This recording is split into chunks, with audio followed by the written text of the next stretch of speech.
नमस्कार विद्यार्थी मित्रांनो. आज तारीख आहे 29 जून 2026 आणि आज आपण पाहणार आहोत की आजच्या दिवसात कुठल्या ठळक गोष्टी घडलेल्या आहेत, कुठल्या घटना घडलेल्या आहेत त्याविषयी आपण आज जाणून घेणार आहोत. तर आपली आज पहिली बातमी आहे की राज्याच्या अर्थव्यवस्थेचे नवे इंजन पालघर ऑफशोअर विमानतळ. पालघरमध्ये ऑफशोअर विमानतळाची निर्मिती होणार आहे. तर ही निर्मिती कुठे होणार आहे? तर कोरे इथे होणार आहे. कुठे? कोरे इथे होणार आहे. आता ऑफशोअर विमानतळ म्हणजे काय किंवा ऑफशोअर विमानतळाचा अर्थ काय? विमानतळ तर सर्वांनाच माहीत असतं. ऑफशोअर विमानतळ म्हणजे काय? तर असं विमानतळ की जे जमिनीवर नसून ते समुद्र किनाऱ्याच्या जवळ किंवा समुद्रामध्ये असेल किंवा पाण्याच्या जागे असेल. नेमक्याची मेन कारणे काय असू शकतात की एकतर जमिनीची कमतरता असू शकते, त्याच्यानंतर ध्वनी प्रदूषणावर नियंत्रण मिळवायचं असेल तर ह्या प्रकारचे विमानतळ निर्माण करण्यात येतात. आता ते आपल्या महाराष्ट्रामध्ये सुद्धा निर्माण होणार आहे. तर कुठे होणार आहे? पालघर येथे. पालघर येथे कुठे? कोरे या ठिकाणी. यानंतर पाहूता की TET पेपर फुटी, आंतरराज्यीय गुन्हेगारीचे जाळे. आपण काल परवाच्या दिवशी पाहिलं की TETचा पेपर लीक झाला. 28 तारखेला हा पेपर होणार होता पण हा पेपर लीक झाला. यामुळे झालं काय नेमकं? तर यामुळे झालं हे की जे विद्यार्थी किंवा जे शिक्षक यासाठी या पात्रतेसाठी लढत आहेत किंवा अभ्यास करत आहेत किंवा त्यांचा अभ्यास चालू आहे, यांचं खूप मोठं नुकसान झालेलं आहे. मागे आपण काही दिवसात पाहिलं की नीटचा पेपर फुटला होता, तो पुन्हा झाला. आता मागच्या 2 दिवसाखाली TETचा पेपर हा फुटलेला आहे. मग आता विद्यार्थ्यांनी नेमकं काय करायचं? कारण अशा प्रकारच्या जर गोष्टी घडत असतील, अशा प्रकारच्या जर घटना घडत असतील, मग विद्यार्थ्यांनी काय करायचं नेमकं? तर मग याच्यासाठी कुठल्या प्रकारचे प्रतिबंध आहेत की नाही किंवा कुठल्या प्रकारचे नियम शासनाने लागू केलेले आहेत की नाही हे आपण पाहूता. तर शासनाने नियम लावलेला आहे. तर केंद्र शासनामध्ये कुठला नियम आहे? तर the public examination prevention of unfair means act 2024 अर्थात 2024चा हा कायदा आहे. तर सार्वजनिक परीक्षा अनुसूचित साधनांना प्रतिबंध कायदा 2024 असं या कायद्याचं नाव आहे. तर हा कायदा कुठे लागू होतो? तर हा सार्वजनिक पातळी आणि राष्ट्रीय पातळीवर. कुठे? सार्वजनिक आणि राष्ट्रीय पातळीवर जे पेपर होतात. आता केंद्राचे सुद्धा पेपर असतात, सेंट्रलचे पेपर असतात. मग अशा प्रकारच्या पेपरला किंवा देशभरामध्ये जे पेपर होतात त्या पेपरचा लीक होऊ नये किंवा त्यामध्ये कुठल्या प्रकारचे भ्रष्ट असे कार्य होऊ नये यासाठी हा कायदा लागू करण्यात आलेला आहे. तर हा कायदा कुठल्या पेपरांसाठी लागू होऊ शकतो? तर हा NTA अर्थात नॅशनल टेस्टिंग एजन्सी, आपले जे नीट असतील किंवा नेट असतील, जे UGC नेट असेल किंवा नीट असेल, अशा प्रकारच्या पेपरला NTA अर्थात नॅशनल टेस्टिंग एजन्सी असं म्हणतात. या पेपरसाठी हा कायदा लागू होतो. त्यानंतर UPSC केंद्रीय लोकसेवा आयोगाचे जे पेपर होतात सिव्हिल सर्व्हिसेसचे, कशाचे? सिव्हिल सर्व्हिसेसचे जे पेपर होतात ते फुटू नये किंवा त्यामध्ये कुठल्याही प्रकारची अफरातफर होऊ नये किंवा घोळ होऊ नये, घोटाळे होऊ नयेत, याच्यावर प्रतिबंध घालण्यासाठी हा कायदा लागू करण्यात आलेला आहे. त्यानंतर SSC स्टाफ सिलेक्शनचे पेपर, नंतर railway RRB railway requirement boards, आणि त्यानंतर IBPS जे बँकेचे पेपर घेतात किंवा बँकेचे पेपर ज्याद्वारे घेतले जाते ते IBPS. तर अशा ह्या वेगवेगळ्या पेपरसाठी किंवा अशा वेगवेगळ्या संस्थांसाठी म्हणा किंवा जे हे पेपर घेतात किंवा ज्या माध्यमातून विद्यार्थी पेपर देतात. आता IBPS पेपर घेतं, RRB पेपर घेतं, UPSC पेपर घेते, SSC पेपर घेते, NTA पेपर घेते. अशा ठिकाणी घोटाळे होऊ नयेत, कारण इथं घोटाळा झाला तर संपूर्ण देशातल्या विद्यार्थ्यांचं नुकसान झालं म्हणूनच समजा. जे मागच्या काही दिवसांमध्ये झालं नीटच्या पेपरमध्ये. कुठं झालं? नीटच्या पेपरमध्ये. आता पुन्हा त्याची पुनरावृत्ती झाली. ती कुठं? तर ती महाराष्ट्रात झाली. TETचा पेपर आपला फुटलेला आहे. मग आता हे झालं केंद्राचं. तर मग आपल्या राज्यामध्ये कुठल्या प्रकारचा आहे की नाही कायदा यासाठी? किंवा आता TETचा पेपर फुटलेला आहे तर मग आता काय करायचं? आणि पुन्हा असं होऊ नये यासाठी प्रशासन काय करतं? तर महाराष्ट्र राज्यामध्ये महाराष्ट्र स्पर्धा परीक्षा अनुचित साधनांना प्रतिबंध कायदा 2024 कुठला? महाराष्ट्र स्पर्धा परीक्षा कायदा 2024 अनुचित साधनांना प्रतिबंध, अर्थात काय तर कुठल्या प्रकारचे पेपरमध्ये अफरातफर होऊ नये, घोटाळे होऊ नयेत किंवा कुठल्याही प्रकारचे यामध्ये भ्रष्ट कार्य होऊ नये यासाठी हा नियम लागू करण्यात आलेला आहे. तर हा कायदा महाराष्ट्रात 13 ऑगस्ट 2024 रोजी अधिकृतपणे लागू झाला होता. कधी? 13 ऑगस्ट 2024. लक्षात ठेवण्यासारखे 13 ऑगस्ट 2024ला हा कायदा अधिकृतपणे लागू झाला. पण पावसाळी अधिवेशनादरम्यान 11 जुलै 2024 रोजी विधानसभेत आणि विधान परिषदेने या विधेयकाला एकमताने मंजुरी दिली. हा कायदा मंजूर कधी झाला विधानसभेमध्ये? तर 11 जुलै 2024 आणि अधिकृतपणे तो कधी लागू झाला? तर 13 ऑगस्ट 2024. मग कुठले कुठले पेपर यामध्ये येऊ शकतात किंवा कुठल्या कुठल्या आपण पाहिलं की केंद्रामध्ये NET असेल किंवा IBPS असेल किंवा SSC असेल अशा प्रकारचे पेपर असतात किंवा अशा संस्थांमार्फत पेपर घेतले जातात. मग तसंच म्हाडाचे जे पेपर असतात TET यासाठीच कायदा लागू झाला आणि हाच पेपर 2 दिवसाखाली फुटला. त्यानंतर तलाठी भरती परीक्षांमधील गैरप्रकार समोर आल्यामुळे हा कायदा काय झालं लागू करण्यात आलेला आहे. हा कायदा कसा आहे तर हा दखलपात्र आणि अजामीनपात्र असा आहे. कसा? दखलपात्र आणि अजामीनपात्र हा गुन्हा आहे. याच्यावर कुठल्याही प्रकारचा सहजासहजी जामीन मिळत नाही. तरीही अशा प्रकारच्या घटना आपल्या महाराष्ट्रामध्ये घडतात. ही खूप मोठी महाराष्ट्रासाठी म्हणा किंवा देशासाठी म्हणा ही आपल्यासाठी लाजिरवाणी गोष्ट ठरलेली आहे. यानंतर पुढची बातमी पाहूता की VBG रामजी योजना विकास की राज्यांवर आर्थिक भार. कुठली? VBG रामजी. VBG रामजी ही योजना एक जुन्या योजनेला बदलून केलेली आहे. तर ती कुठली? मनरेगा. कुठली? मनरेगा. यामध्ये सरळ सरळ सांगितलेलं आहे की त्यांनी की जे MG यांनी GA ही जी योजना आहे या योजनेच्या जागेवर ही जी आपली नवीन योजना आहे VBG रामजी ही योजना काय झालेली आहे? लागू झालेली आहे.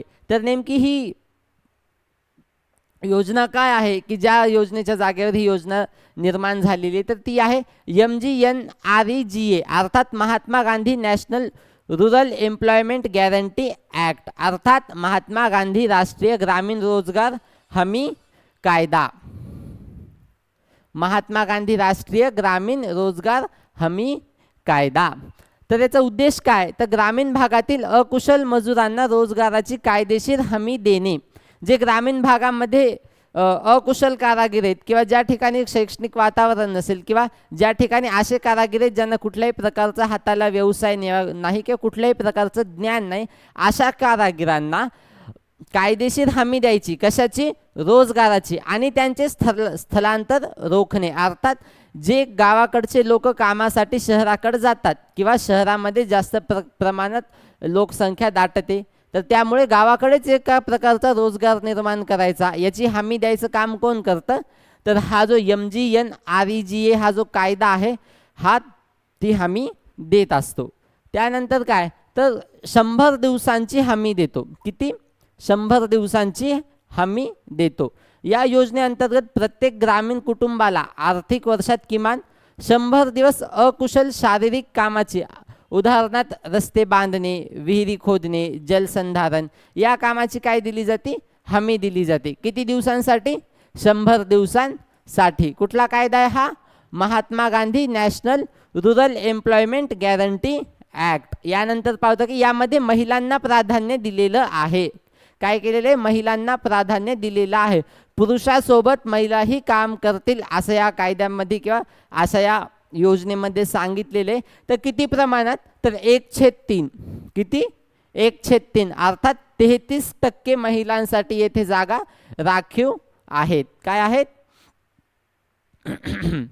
तर मग आता ह्या मनरेगाऐवजी नवीन कायदा केंद्र सरकारने लागू केलेला आहे. काय केलेला आहे? ह्या मनरेगाऐवजी केंद्र सरकारने नवीन कायदा लागू केलेला आहे. तर तो कायदा कुठला आहे? तर व्हीबीजी रामजी. कुठला? व्हीबीजी रामजी. आता पाहता की नेमका हा मनरेगा कायदा होता किंवा जो आहे, तर हा नेमका चलायचा कुठल्या मार्गाने किंवा कोण याला चालवायचं?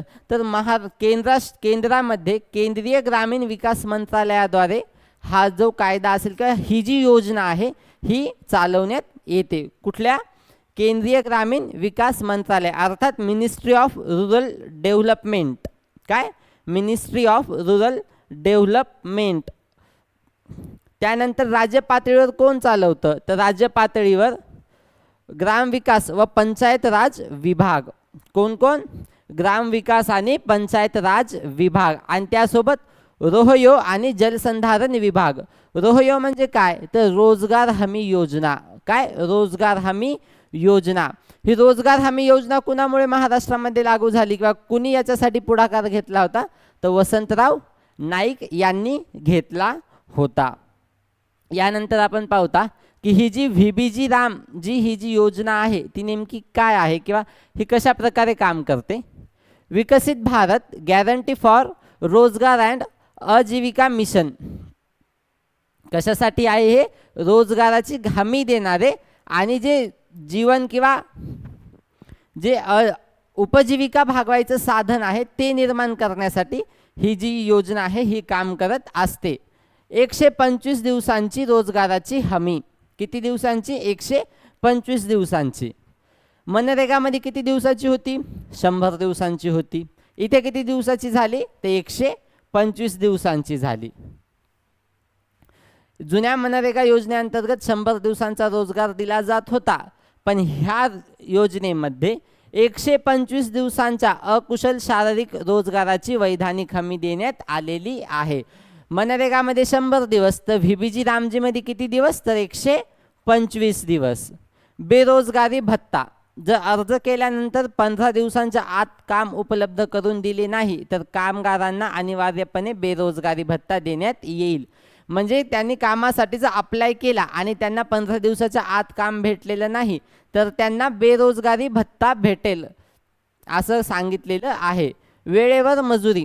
मजुरीचे पैसे थेट कामगारांच्या बँक किंवा पोस्ट ऑफिस खात्यात डीबीटीद्वारे दर आठवड्याला किंवा जास्तीत जास्त 15 दिवसांच्या आत जमा केले जातील आणि उशीर जर झाला तर त्यांना नुकसान भरपाई सुद्धा भेटेल. जी मजुरी आहे, जी मजुरांना कधी भेटेल कधी नाही भेटेल याचं काही सांगता येत नाही, पण ह्या ज्या व्हीबीजी रामजी योजनेअंतर्गत असं काहीही होणार नाही. तर काय? तर रोजगार किंवा मजुरी केल्यानंतर 8 दिवसाच्या आत, खूप तर खूप 15 दिवसाच्या आत पोस्ट खात्यात किंवा बँकेच्या खात्यात डीबीटीद्वारे हे पैसे त्यांच्या खात्यात जमा होतील आणि तसं जर झालं नाही तर नुकसान भरपाई देण्यात येईल. त्यानंतर काय? हजेरीसाठी अत्याधुनिक तंत्रज्ञान. योजनेतील भ्रष्टाचार, बनावट हजेरी आणि गैरव्यवहार रोखण्यासाठी चेहरा ओळखणे अर्थात फेस रिकग्नायझेशन, बायोमॅट्रिक ऑथेंटिकेशन आणि डिजिटल देखरेखीसारख्या आधुनिक तंत्रज्ञानाचा वापर केला जाणार आहे. जे बायोमॅट्रिक पद्धती असतील ज्याच्यामध्ये चेहरा स्कॅन केला जातो किंवा आपल्या हाताची बोटाची जी बोटं स्कॅन केली जातात, जे हिरव्या आपण ठेवतो त्याच्यावर आणि ते स्कॅन होतं आणि त्याच्यावर आपली प्रेझेंटी पडते, आपली हजेरी पडते. तशा प्रकारचे अत्याधुनिक तंत्रज्ञान यामध्ये वापरण्यात येणार आहे. तर कशासाठी? तर कुणीही कुणाची खोटी हजेरी टाकू नये किंवा कुठल्याही प्रकारचा यात भ्रष्टाचार होणे किंवा भ्रष्ट कार्य होऊ नये यासाठी काय केलेलं आहे? तर तंत्रज्ञानाचा वापर केलेला आहे. यात कामाचे प्रमुख 4 विभाग आहेत. कुठलं? तर पहिलं जलसुरक्षा कार्य, जलसंधारण, विहिरी, तलाव, भूजल पातळी वाढवणारी कामे. कुठली कुठली? जलसंधारण, विहिरी, तलाव, भूजल पातळी वाढवणारी कामे. त्यानंतर ग्रामीण पायाभूत सुविधा, रस्ते आणि संपर्क यंत्रणा सुधारणे. म्हणजे जे रस्त्याचे बांधकाम निघतात त्या बांधकामावर जे कर्मचारी काम करतात किंवा जे काम करतात ते कुठल्या योजनेअंतर्गत येतात? तर मनरेगा आणि याच्यानंतर कोण? तर व्हीबीजी रामजी या योजनेअंतर्गत येणारे असतात. त्यानंतर आजीविका पायाभूत सुविधा, साठवणूक केंद्रे, बाजारपेठा आणि शेतीपूरक सुविधा.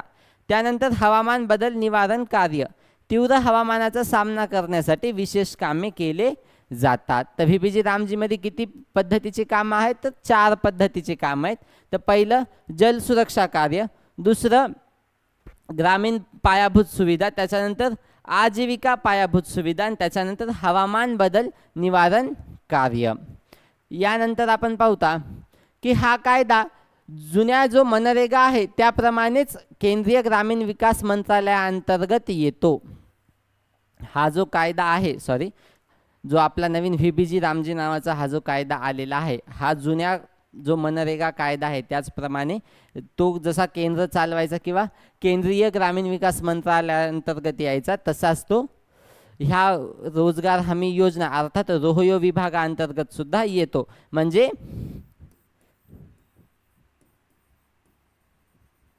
व्हीबीजी रामजी